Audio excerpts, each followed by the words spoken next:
Welcome, everybody, to another episode of the From Adversity to Abundance podcast. I am your host, Jamie Bateman, and I'm joined today by my friend, Justin Rule. Justin, how are you doing today?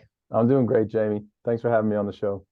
Yeah, Justin is the founder of launchkits.com. Justin, speak to the listener out there as to kind of who you are today and what your business is up to. Awesome, man. Well, you did the first part. My name is Justin. So I own Launch Kits. We're the highest rated web design company in the country. We have over 700 clients worldwide on six countries. So we love helping entrepreneurs get live online. That's awesome. That's so cool. So before we jump into your backstory, how do you guys work just a little bit? What's your typical client look like? What do you offer them?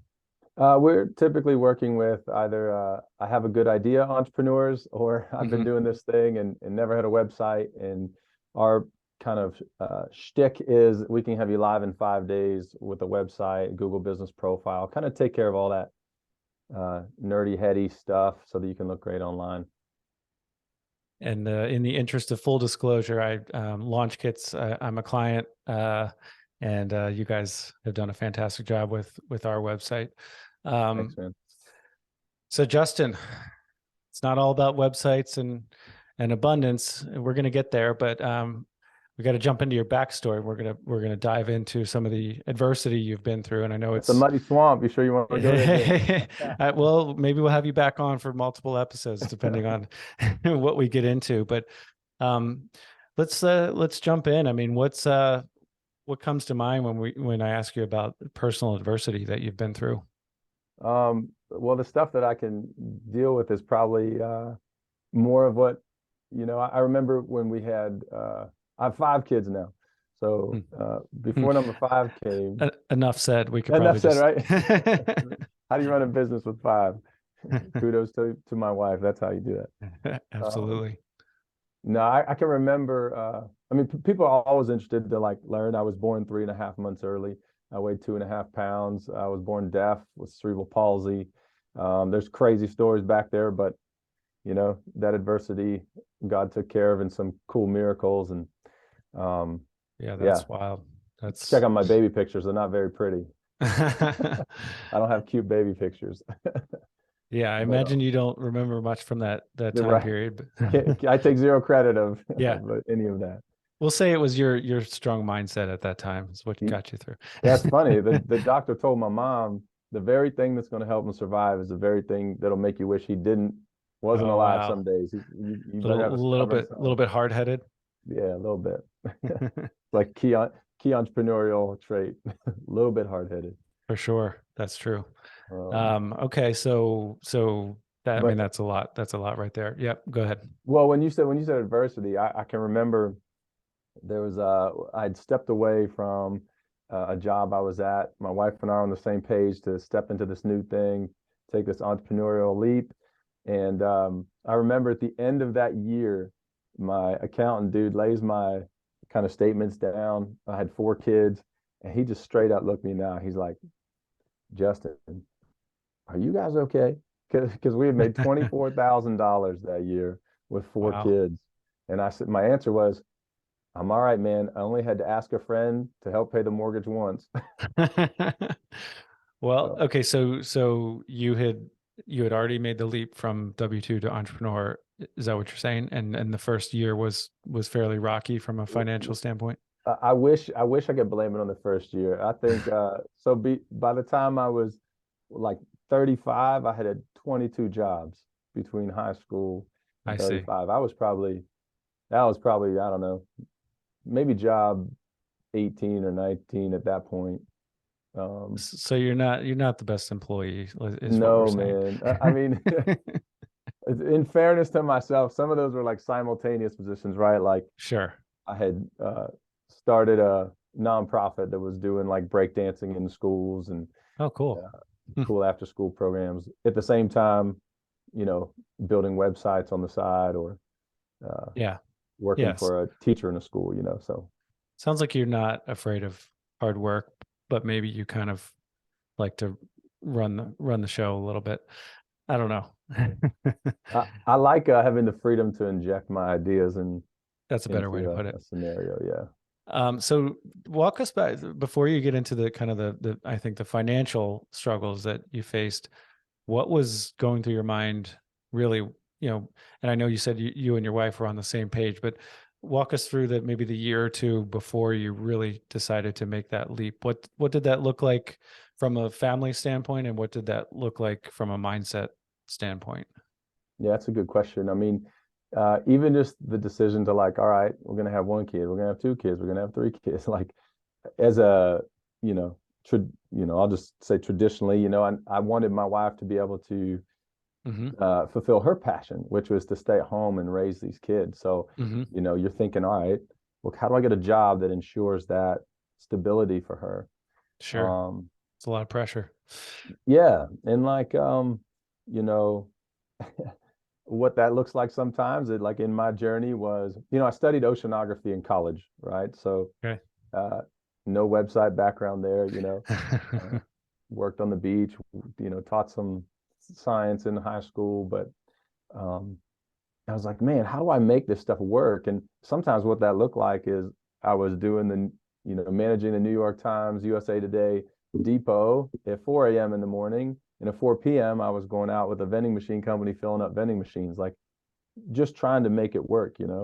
Sure. Um, that career was, a year or so, and I trying to sell like medical supply products to chiropractors. It was all this like, how do I do what I need to do so that those people I love can do what they want to do as well. Um, but certainly there was some of like, man, this would be super fun to do this. Not really worried about the financial ramifications, but this will be Mm-hmm. fun. So let me try this career. Let me try this job. Sure. Selfish. Honestly, some of that is selfish, right? Like when Yeah, it I gets, mean, well, I say yeah, like I'm judging you, but it's you have this. I think that's a really interesting question for everyone is how to, what career path should I take? Um, what type of business should I start? Some people have on the one end of the spectrum say just follow your passion, just do mm, what you love, and you'll never work a day in your life.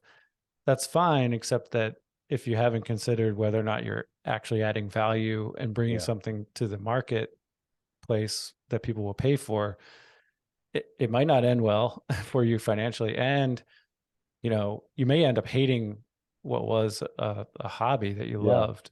Um, and then on the other extreme, it's like, oh no, just chase whatever's, paying as much as possible and don't consider your own happiness. Obviously, I think for most people, somewhere in between, is the best approach. But okay, so it sounds like you tried a lot of different things and, um, and then but right up to that point where you made the leap, okay, yeah, I'm an entrepreneur now. What did that look like? yeah. Well, so I had part of that journey, again, got to bring my spouse into it, is that like every time I say, hey, I'm going to jump and do this, and it doesn't work, or it puts us further in debt, right? Like that degrades trust. And so Sure. that some lifestyle things I was doing, like I was sucking, man. I was sucking as a husband, as a leader, as a provider of more than just dollars, right? Like at the end of the day, it's not just about bringing home money in a bank Sure. account, right? It's like being present and helpful and contributing to those in the community, those your very close community, your family, right? So Sure. we had, thankfully, by God's grace, gone through a lot of sifting through crap and rebuilding trust in the relationship between my wife and I, so that when we were at that point where, so I had been in my 7th year of teaching at the school. So I was a teacher and then I was a principal of this high school. Okay. And I'm loving it, man. We're dealing with adjudicated boys. That's like, dude, these are people kicked out of the high schools. They're Mm. all sent to my school, and I'm like, yes, like I love working with these people. These are cool cats. Like they actually know that you have to have purpose beyond just being on the next social media like the video. Like you got to actually contribute. Hmm. They kind of felt the sting of bad decisions, and Yeah. so they knew, all right, man, I got to. Most of them thought, hey, I got to change. So I was loving Yeah. every day of this, but at the same time, in the back of my mind, there was this I had ran a nonprofit prior for 10 years. I love working with like, urban youth. I had these cool ideas about how we could just maybe do education and empowering people differently. Hmm. And at the same, but I'm running a school and I'm loving it. And so why would I jump off that boat if that's the first like steady boat I had been in? Hmm. But my wife and I were on the same page, oddly, that like, man, it just feels like it's time, and it feels like there's something more uh, for you on the other side of this. So that was the like, hey, if we're actually finally in agreement on this, put all those other like 15, ping pong jobs in the background. If we're on the same page, that it makes sense to jump off and Hmm. start this academy, this new thing that was brewing in my head. Maybe that's a Uh, sign. yeah, being on the same page was a big sign. Like, hey, Yeah. Better um, better go now before one of us changes our mind. yeah, But yeah, so and so um at this point you were okay, the financial struggles are one thing, or financial challenge, I guess, to is one thing, but you said you weren't maybe the best father and husband, or could you touch on that for a minute? sure, man. I mean, addiction had robbed a lot of Mm, my life, and I didn't really know there was freedom.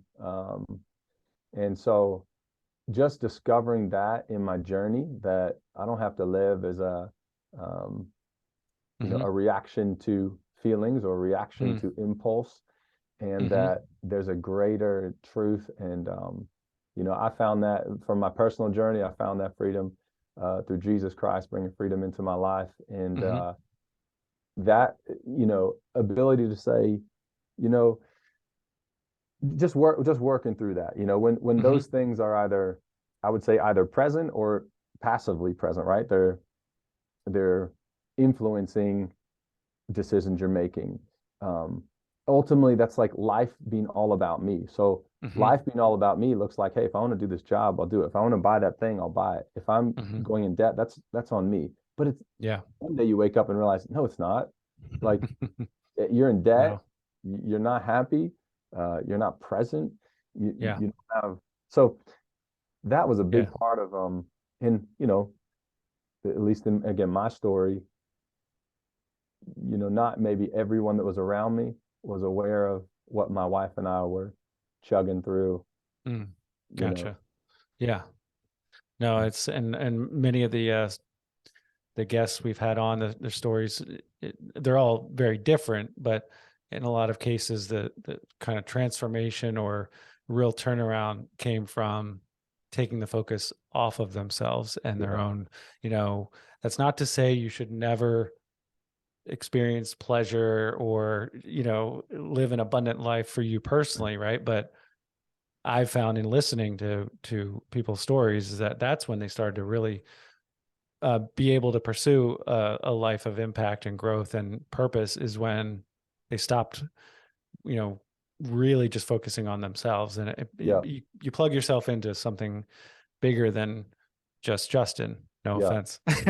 absolutely. No, uh, it's so right on. so okay, so it So sounds like so you. Yep. so it's crazy. So I tell my like CEO at the school, I'm like, hey man, I want this transition well, but look, I'm going to be stepping out to do this thing.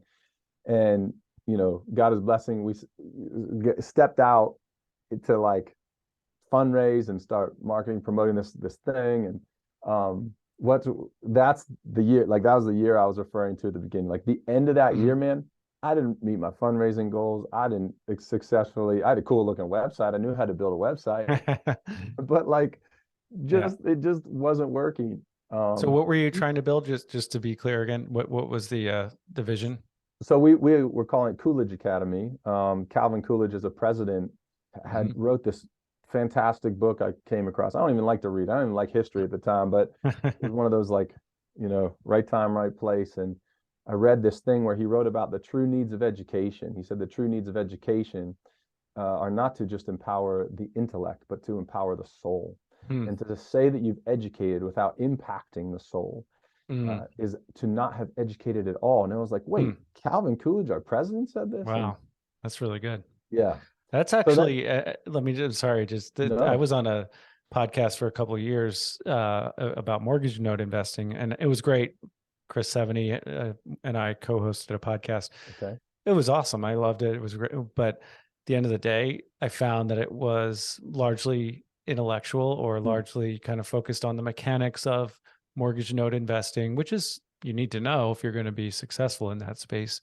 Hmm. But that's exactly, I hadn't really thought of it like this until right now, but Hmm. that's exactly kind of what you just said is I wanted to start a show that touched more on the human side and really more to the soul, right? Yeah, Still bringing a practical element to the show and to the listener and some practical solutions for their problems, but also that kind of deep down why and yeah, that inspiration. So anyway, so that was your, okay, so you're launching an academy yeah. from based on Calvin Coolidge's, the inspiration you got from that, and then what Yeah. happened? Well, so the idea was that we'd raise up apprentices, in different trade, like digital marketing, things where we call them second chance learners, right? Like to design a website, Nice. for example, if you say, "Hey, I can build you this great website," no one says, "Cool, what's your background? You ever been in prison? And did you ever use Hmm. drugs?" No one says that. You walk into someone's house to like paint their house or provide a, say, more in-person service, people might Yeah. ask you that. They might care about that.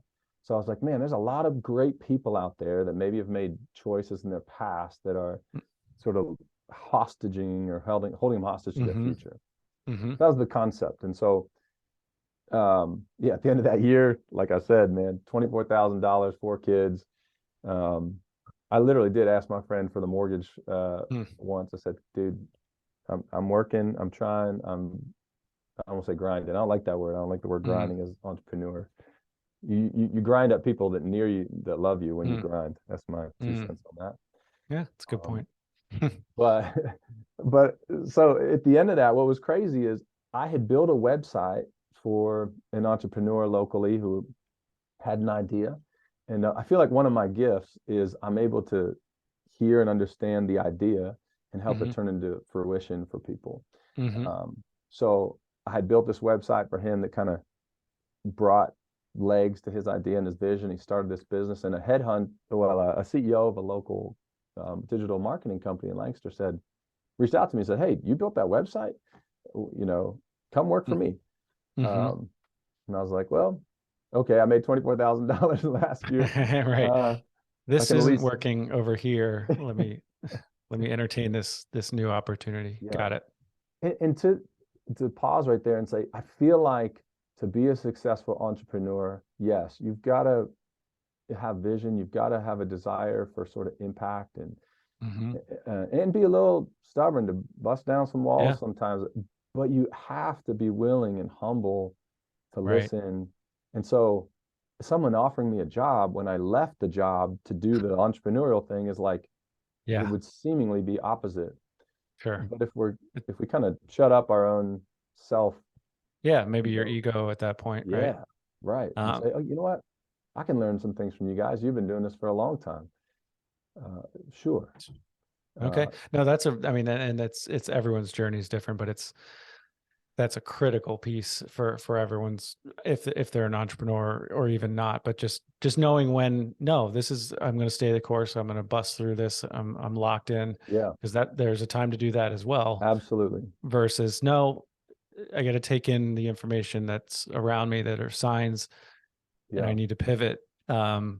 There's no one size fits all answer to that, but there's not. um, so, okay, so you took a job, right, with a website company, building company, and then what happened from there? Well, he hired me as a project manager, and anyone that knows me knows Justin doesn't manage anything that lasts more than a few weeks well.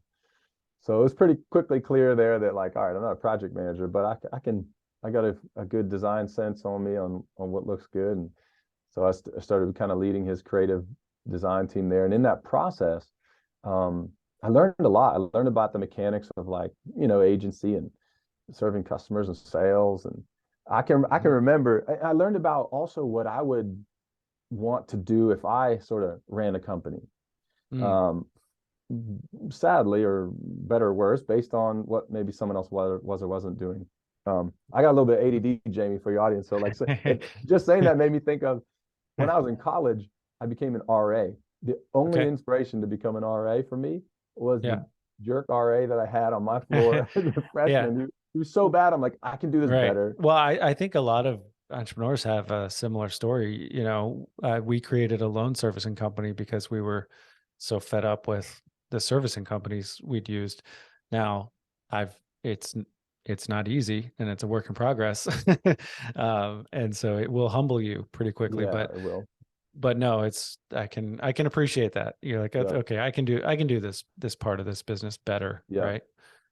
And it was more for me, like for example, I remember selling $180,000 website Wow. to a client, and I came back and my boss gave me a gift card to Starbucks as the appreciation. And Right. that's humbling. That's our, Sure. I didn't, I said thank you, but I was thinking, man, this Wow. there was an opportunity for such maybe generosity or expression of Sure. of maybe a different thing there. So Yeah. what happened over time in that experience for about I can't remember, maybe 18 months I was there, was I was realizing what I wanted to do. That I love I love the entrepreneur. I love the blood, sweat, and tears mom and pop shop. I love nonprofit. Hmm. I love these people that are building something because they want to uh, have a meaningful impact again in family and community. When you sort of get a little bit too big, in my humble opinion, Yeah. your vision becomes more like, maybe how do I want to impact maybe culture or society, or Hmm. make statements that echo across, you know, zip codes or whatever it would be. Hmm. And that's just not me. Yeah. Um, that's not certainly where I start Yeah. thinking. Sure. Um, and I was like, dude, we got to be able to do this cheaper, better, faster, different than these hard earned, like even a plumber's site, like a typical agency. Right? I mean, not to get into the Yeah. why at all, but I just wanted to bring something that was more like impactful, Right. in my And I do opinion. I do agree that once, at least for me, if I think too globally, and maybe it's my own limiting beliefs or something, but I don't have as much control, or more impact is a better, like you said. Mm-hmm. Um, I just can't influence things, it's like as much on the global scale as I can, starting with the kind of outside of me, but closer to me than some international, world peace or something, which Right, I'm all for. But right. uh, so I'm with you that let's start with the community, your family and community around you, and kind of more of a grassroots Yeah. approach. So that makes sense. So okay, so you went. What happens at this point? So at this point, just because I wanted to be somewhat of an integrity to my boss, I started, you know, he was kind of elevating me in that company to sort of align with kind of his goals. And one of the other guys there that I met was he was a CFO. We realized our passions were aligned that way to like help a different type of client. So we went to our boss and we said, hey man, we just gotta be honest with you. Like we've been talking a lot, dreaming a lot about what it looks like to help kind of the little guy, the underdog. Hmm. So I don't think we're gonna be here in like a year. I think Mm. something's gonna grow out of this. I think we're gonna step out of the boat. Hmm. And short version of that is 2 days later, we were told we don't have a job on Monday. Wow. Wow. You're So trying to be as honest and open as possible. I guess backfired a little bit, but yeah, again, back to our wives are on the same page of like, hey, mhm. we're gonna talk to them. Who knows what's gonna happen? So that's just a big thing of having someone in your corner that is like, you know, you're just all out there on an island. It's sometimes hard to survive. Sure. So you lose your job, Yeah. right? So Okay. and I don't want to, yeah, that was a very faith-filled weekend, I'll Mm. say, um, Yeah. because we had a 2-year non-compete. Mm. We we knew what we wanted to do, but exactly how we do it. And so, I mean, I could tell you, you know what? Maybe I would tell you a little insight into that Sure. boardroom discussion. So I'm there being told, not that I'm being fired, because that would require like some HR stuff to go in. I'm told that my job, I don't have that position on Monday. So I understood that there was a nuance going on there. And I needed to just sign this paper. That's all I needed to do.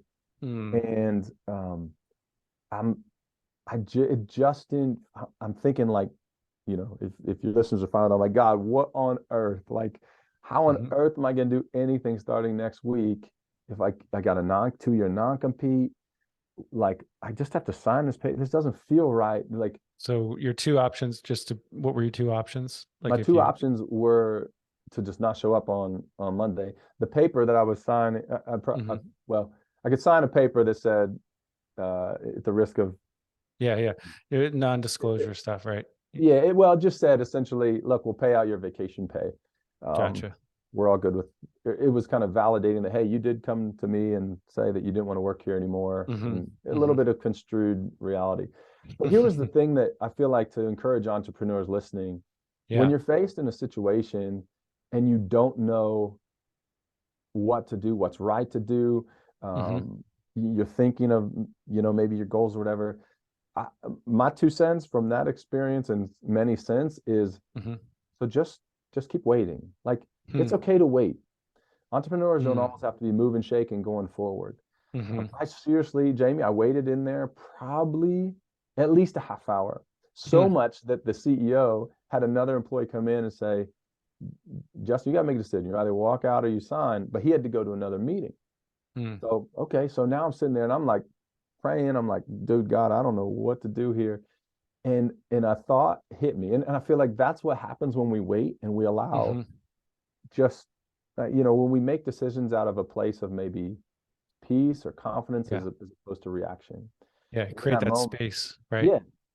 And so the thought came to me, hey, ask the boss if I can write down the people I had known, that I had introduced my business to, that had said no. Because if I found a non-compete, at least I could go to those people that I know had said no. So I got to write down all the names of like 15 leads that I had brought into the business that had said no. And that then became the first doors I knocked on Monday.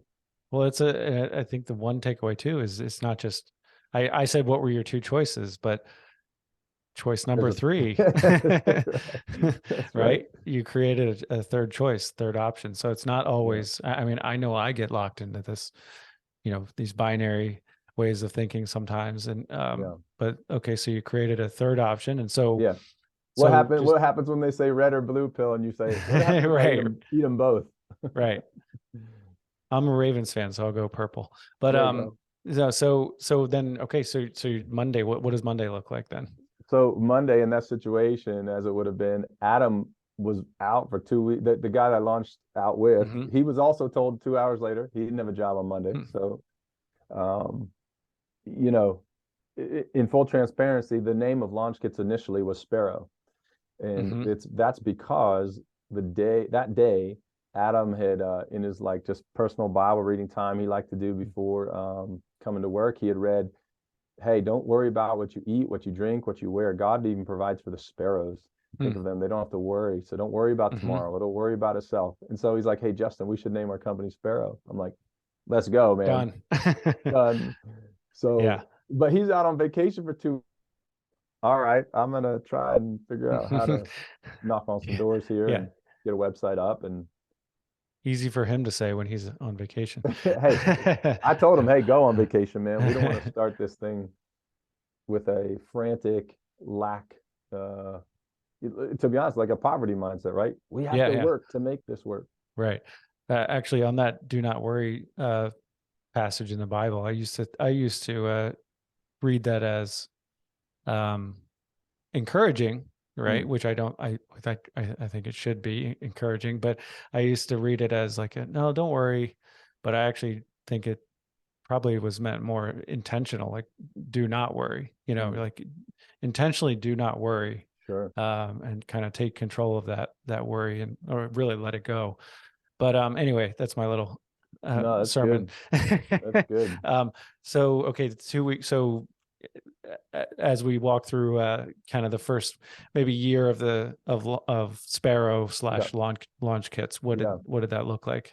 Well, so the first, I mean, the first 2 years looked like, under that non-compete was kind of surviving, like Mm. doing things that we wanted to honor, Hmm. the boundaries. And so we would just do, if someone said, "Hey, can you do this?" We would say yes. And again, that's a little bit of a trap of an entrepreneur, right? You start a business to do X, and Hmm. people say, "Hey, can you do Y?" And you're like, sure, because I need money. Yeah. Right. Um, Absolutely. so that was a little bit of the first 2 years of like surviving a little bit, learning how to work with a partner. Everyone said don't launch with a partner, but we loved it, man. Mm. I'm a huge proponent of partnership, Hmm. as long as two things are in place. One is you've got same goals, Hmm. and two, you've got, complementary skill sets so that you're both Sure. not trying to do all things. Absolutely. So that was a great 2 years. We didn't really have our identity because we were, like I said, we were kind of doing what we could. So after that, when we were able to finally like dream of like, okay, how do we, honestly, we started doing websites like everybody else, right? Hmm. Like from a price point standpoint, from a deliverable standpoint, from the whole pitch process. I mean, it was it was fun in the sense of it was our own baby. So I think Hmm. we had, one or two interns or employees or some things by that time. And Hmm. um, it was fun to be able to like say, all right, client X wants a website. How do we want to do this? Like, this is Hmm. now we can actually write our own sort of, Yeah, you have that freedom, right? yeah. Um, and again, in that you just learn a lot. You're forced to, I think most entrepreneurs, and I'm a fan of this. Most entrepreneurs will have an experience at some point like this where someone says, "Can you do X?"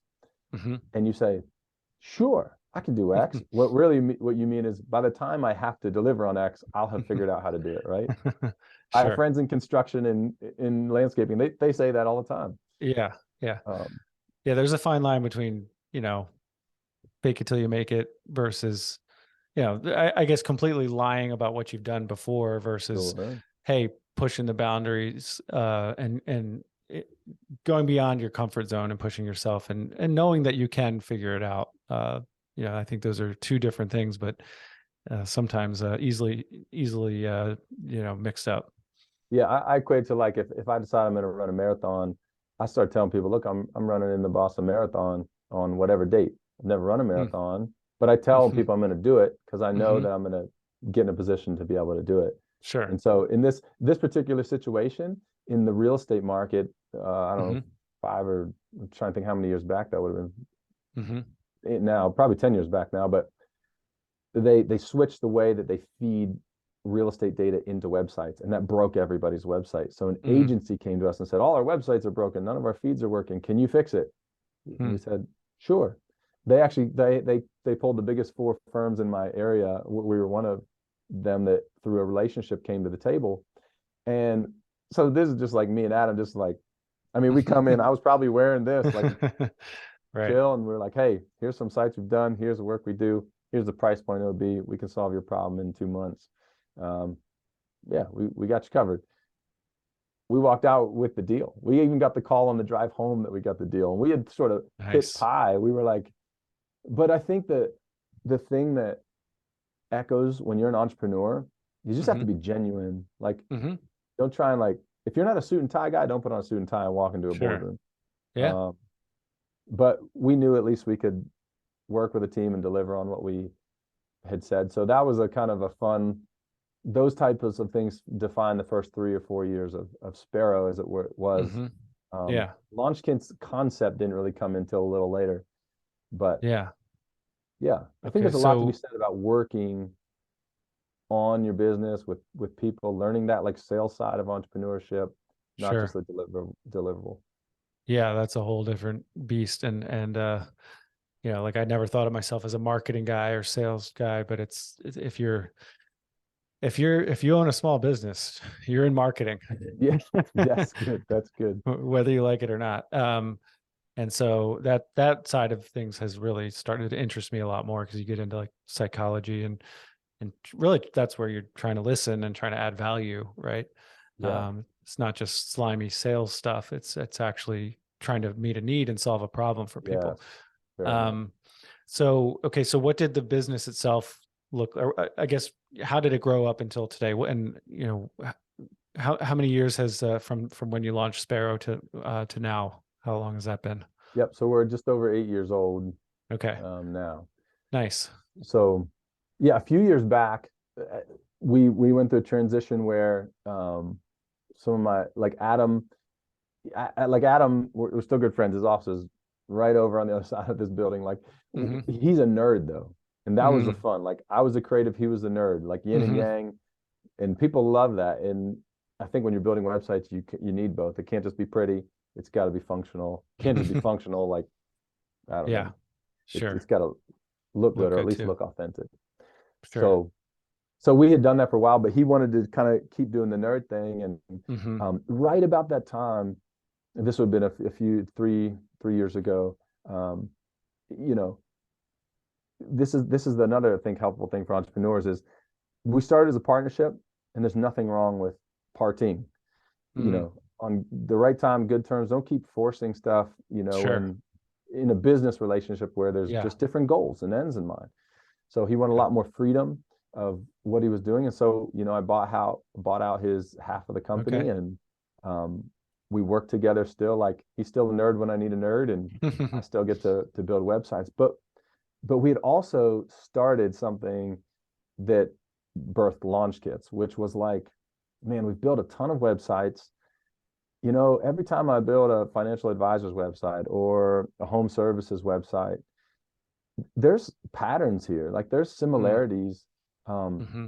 what if we actually made really smart, like kind of frameworks, templates based on Yeah, these similarities we know customers look for, and then we can just offer them way less because we're sure. starting at a 50-yard line instead of on a whiteboard from scratch. Yeah, that makes sense. Yeah. So that Okay, concept was the birthing of launch kits, got it. and really a whole different way to do business for us. Well, I'll interview Adam next to get his side of things. Yeah, exactly. I'm just kidding, Exactly. but okay, so that's really cool. So you bought him out. Now, I mean, previously you'd been struggling financially, I mean, in Yeah. prior years.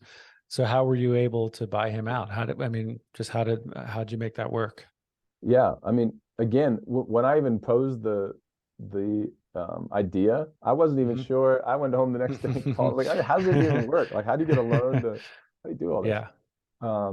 But those first, what, 3, 4 years of Sparrow had been really Hmm. good, you Hmm. know, revenue. Hmm. In fact, we had a full-time, again, when I say business totally shifted, it really totally shifted. Like Hmm. traditional Sparrow, traditional agency, full-time salesperson going out, commission-based, getting sales leads. I mean, Hmm. we were on podcasts back then about how fast we were growing as a Hmm. startup web design company because we were charging less, but just the way we were able to close.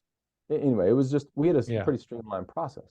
sure. So, you know, financially, we were like I had 4 years after leaving that job and falling flat with 24,000, 4 kids. I now had a fifth kid, but like I don't really know exactly at the time what my income was. Maybe I will say 3 times that. I don't know, Okay, 75,000 maybe dollars. Like, but I sure. could pay bills, didn't have to Yeah. worry about it, and that was a blessing.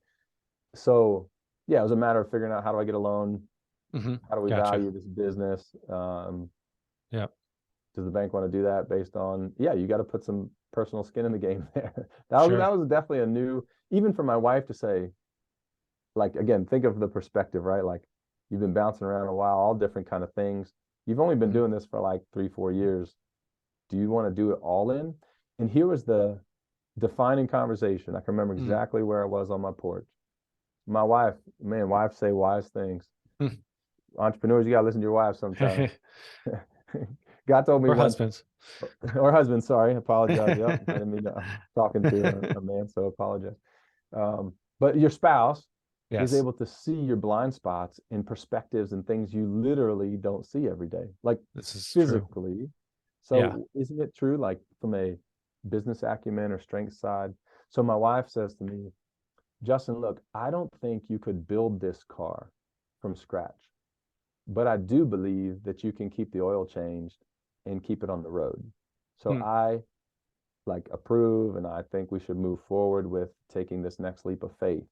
Hmm. And that really was true. Like I needed sort of Adam the mechanic to help me like Hmm. build this thing. Yeah, Um, so that's where sort of we had some confidence of like, all right, I can keep this on the you can road. I do can this. change the oil and put the gas in. So, But and conversely, did Adam maybe not need your skill set as much anymore as well for what he was trying to accomplish? yeah, I mean, he just wanted to nerd out on data, details, Yeah, and strategy, and gotcha. kind of building and launching. Like I told you at the beginning, I'm not a big project manager, man. Like Hmm. if I can find out how to build and launch you in like a week Yeah. or two, we're gonna have a great Sure. relationship. Got it. So what does your business look like today? Not so much the actual, services that you provide yet, but what's your team look like? Just what's the overview of your a peek behind the curtains Sure. with your business? Yep. So launch kits, we've got 9 people here, including myself. Half of those people are full time. A couple of them are part time, and a couple of them are Hmm. contract Hmm. employees. We're all live here in Pennsylvania, Hmm. all in the United States, built, served, supported here, all in Pennsylvania. And Nice. yeah, we've got some developers, full-time writers, designers, Yeah. support team. Yep. Awesome. What's the future of your business look like? You know, we want to keep shaking up how people get online Hmm. from a financial perspective. Like, I think entrepreneurs should be able to get online with something that helps them be found for less than $1,000 all day long. I don't think they should pay arm and legs for support and updates and all that. I can't stand, that's a nice way to say it, I can't stand the agency model of like Hmm. charging per hour, per Hmm. request, a minimum time per task, like all that stuff. I just feel like Hmm. entrepreneurs deserve better. Hmm. I love And it. getting from where we were to there was in Hmm. itself like when we started launch kits, when we Hmm. started, yeah, it was just like a flat fee service and flat fee Yeah. support. It like really low service fees was Hmm. like, wait, how do we do this? How do we create a monthly recurring revenue that Hmm. supports employees? Yeah. Um, And allows you to buy those Starbucks gift cards to thank them. that's right. Oh my Uh, gosh. Um, so yeah, so our big thing now is like we have a really well-oiled machine of both researching and designing smart templates, getting people from like the constant feedback we get. If you, when I said we're the most reviewed or mhm. highest rated web design company in the country, if you read the reviews, people are like, "You made this so easy. I thought this was gonna take hours. I don't even have to like. I had to talk to you like twice, and you guys nailed it." Like Yeah. I just love being able to impact somebody by getting them in front of potential Yeah. customers. And I didn't make them pull a 401k Right. Well, that's withdrawal. the I thing. didn't And make most entrepreneurs don't want, you know, I deal with a lot of different systems in my mortgage note business and different software and different things. It's like, and I- could I learn this other system? Yes, I right. probably could, right? But I don't want to become an expert in building a website. I mean, it's just not, so, most entrepreneurs are very busy and they just want it done. And you guys know how Yeah. to deliver. So that's great. Um, Well, and yeah, we go tell ahead. people if we're not, we tell people if like, hey, we don't do that, or Yeah, you've got an uphill battle here that you can't climb with just a website. You got to be able to throw paid ad money, and we don't sure. do that. And I just don't think you should do that unless you're in it for a long haul. So we try Yeah, and be just really honest because it's about helping that person, not about hmm, closing a lead. It's sure. really different mentality. Yeah, absolutely. Again, focus is on them, not on you, Yeah. right? It's on Yeah. adding value to someone else. All right. Yeah. So I've got some rapid fire questions here for you. Sure. What's one thing that people misunderstand about you? Hmm. I'm not really uh, um, I'm not as what was the word, ADD as I might think. I just Okay. care about a lot of different things. Mm, gotcha. I'm passionate Okay. about the city I live in. I'm passionate about entrepreneurs. I'm passionate about my journey to freedom, but uh, that doesn't mean I'm not fully into whatever I'm into at the moment. Got it. Makes sense. We may have touched on this already, but what's one of your biggest failures or regrets? Something you'd like a do-over on if you could. Do-over, man. I wish I was a better husband from day one. That relationship is golden. So taking care of the person that you're entrusted to live life with is a big deal. Love it. If you could give your 18-year-old self some advice, what would it be? Oh my. You don't have to have it all figured out when you leave that high school stage or whatever, Yeah, be cool with the ups and downs and the rolls. Just enjoy the journey while you're on the journey. Don't stress about the love 20-year it. plan. Awesome. So other than Calvin Coolidge, if you could have coffee with any historical figure, who would you choose? Oh man, it would be Coolidge. Outside of Coolidge, George Washington Carver. I read his book. I remember his story, and Nice. smart dude. Cool If dude. you were given $10 million tomorrow, what would you do with it? Somebody just wrote you a check. Ooh. I would help the town I'm in elevate its people and its places. I'd also probably give half of it to some of the organizations that helped me learn what it was like to live free. So what would those be? What's that look Proven like? men, like literally organizations. Yeah. Proven men or Proven Ministries is what they're called now. Is Okay. just a tremendous help. You know, for the finale. I mean, I spent 20 years in addiction to pornography, Oh, and wow.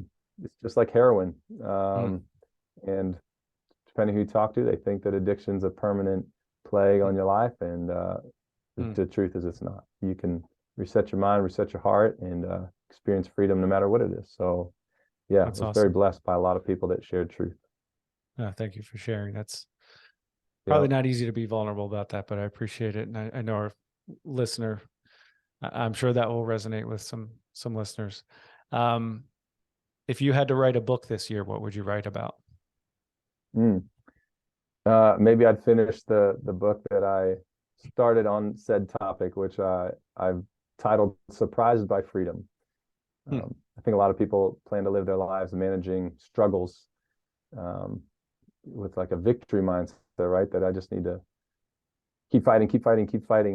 Once an Mm-hmm. addict, always an addict, and I just firmly believe that is not what we uh, have as hope. Hope is that there's freedom, which is the death of a struggle where, you know, and not to like sidetrack the end of the thing, Yeah. but like I think of it this way: some people grow up like in their teens, like cursing like a sailor and all this stuff. But you ask the 30 and 40-year-old version of that person, "Hey man, do you struggle like still cursing like a sailor?" Like, "Oh no, no man, I mean that was in my younger days."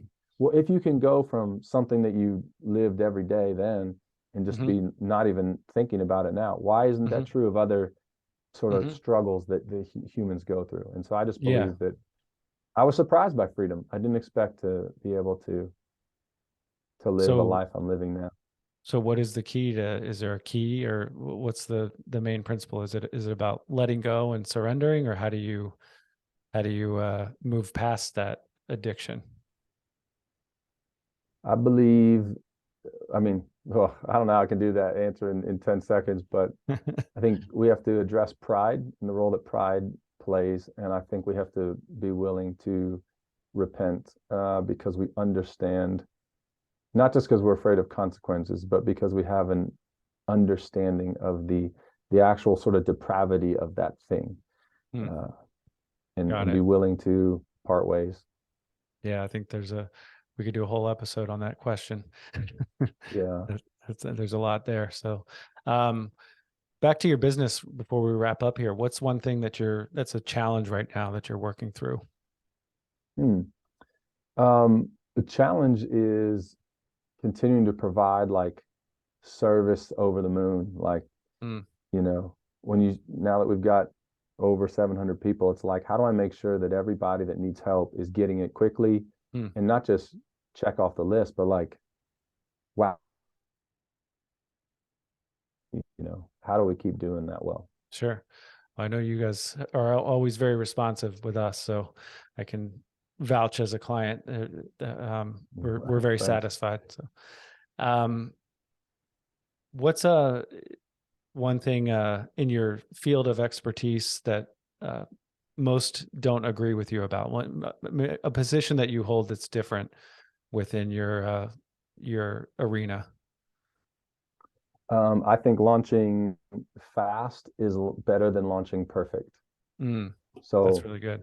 I think I just seen that like Elon Musk launched his SpaceX powerful rocket, and I think whether it's supposed to or not, or whatever, I just saw like it blew up halfway through. And like, but when you're launching online, the thing is, I've seen so many people in my previous experiences, you launch 4 to 6 months later because everyone's arguing about what it should say on the about page or how do we say the service. Yeah. And like, you just lost 4 to 6 months of indexing with Google. So Yeah. launching quick is, I think, launching perfect. Yeah, absolutely. I think it's perfection is the enemy of progress or something like that. So There you go. Awesome. What is a book or two that you'd recommend for my listener? Could be a personal or business related book. I mean, I really like Jim Collins' Good to Great. I've read it a couple of times. Yeah. It's just good inspiration For sure. from a business side of things. I am, again, personal, huge book is Finally Free. Great book just about the journey of freeing yourself from vices. Another book, Nice. yeah, I was trying to think of, it's on my bookshelf. It's, oh man. All Yeah, good. I'm a big John Eldredge fan. If anyone knows John Eldredge, like Wild at Heart, Okay. there's some good Yeah. content he's written about just living a Awesome. full life. So describe for us you work with different business owners and entrepreneurs. What's your typical avatar look like? Who do you serve in the business world, and what do you offer specifically? Sure, it's usually entrepreneurs kicking off or existing small business owners, and so we don't really have a niche. You know, home service providers are big. Obviously, they need to be found locally and online. We study 6 different verticals pretty carefully to bring smart products to market for them. You know, so like, but what we offer them is, again, like, we can flip their old website or we can get them live with a new website in 5 days and set up all their Google profiles. But the big thing is providing unlimited ongoing support. So like, that's the thing is, like anything, you can't just put it up and expect it to withstand the weather. Right. You kind of have to maintain. So Sure. our big thing is like, we never, you know, you pay an ongoing small fee for like hosting and support and all that, but we're never going to send you another bill, another invoice. Like, we just help. We train you, we teach you, we support you, and that's kind of what we want to do well. Awesome. So Justin, where can our listeners find you online? Yeah, launchkits.com. You can find us on all the popular media channels. If you look up Launch Kits, you might have to look up Sparrow websites. We've been working on getting the brand all switched, but yeah, you'll find us online. Hey, if you don't find us online, then that's a big problem. Yeah, we'll have to find you guys a company to build your website. I'm just kidding. That's right. So awesome. What have we not talked about that you want to throw out there? I don't know. Just for your listeners, just understand that, you know, my 2 cents is that abundance isn't about, you know, 7 figures and that. I mean, we're excited to have crossed some of those boundaries as a company. But I promise you that every person that, well, we'll say it this way, there's nobody in this world that will say that the money has made them happy. Is there an element of security? Yes. If you ask my wife, it's nice to know that mortgage is going to get paid this month.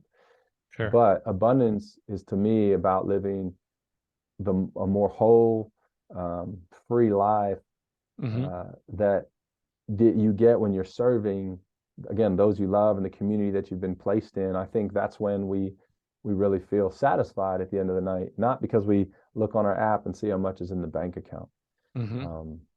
Absolutely. So Yeah. Yeah, I couldn't agree more. I mean, I do think money is important, and that, stewardship of money is it's a real thing. It's not something to ignore and not acknowledge. And yeah, I think it's worth pursuing. But it's not only about money. And you can certainly make arguably a bigger impact if you have more money, right?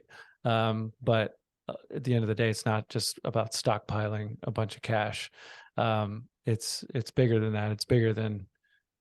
I think that's been a theme of this episode, is taking the focus off of yourself and looking toward others to serve your clients, your family, your community, and kind of lifting everyone up as you grow in your own abundance. So, man, Justin, we've covered a lot of ground here. Just the difficulties at your birth, and then your addiction you spoke about, and then the financial struggles, the ups and downs, and kind of when to leave your W-2, when to go back to a W-2, Yeah. business partnerships, and how to approach that. And man, this has been awesome. So Justin Rule Launch Kits, I really appreciate you taking the time, man. This has been great. Appreciate you, Jamie. Thanks for doing this for your listeners to learn. And yeah, hope that you have a continued rest of your day going well, man. Awesome. Thanks. And to the listener out there, we appreciate you spending your most valuable resource with us, and that is your time. Don't forget to check out our new website, Adversity to Abundance, and that's the number 2, adversitytoabundance.com. Sorry, you didn't create that one, Justin. We'll have to talk offline. Take care, everyone. That's great.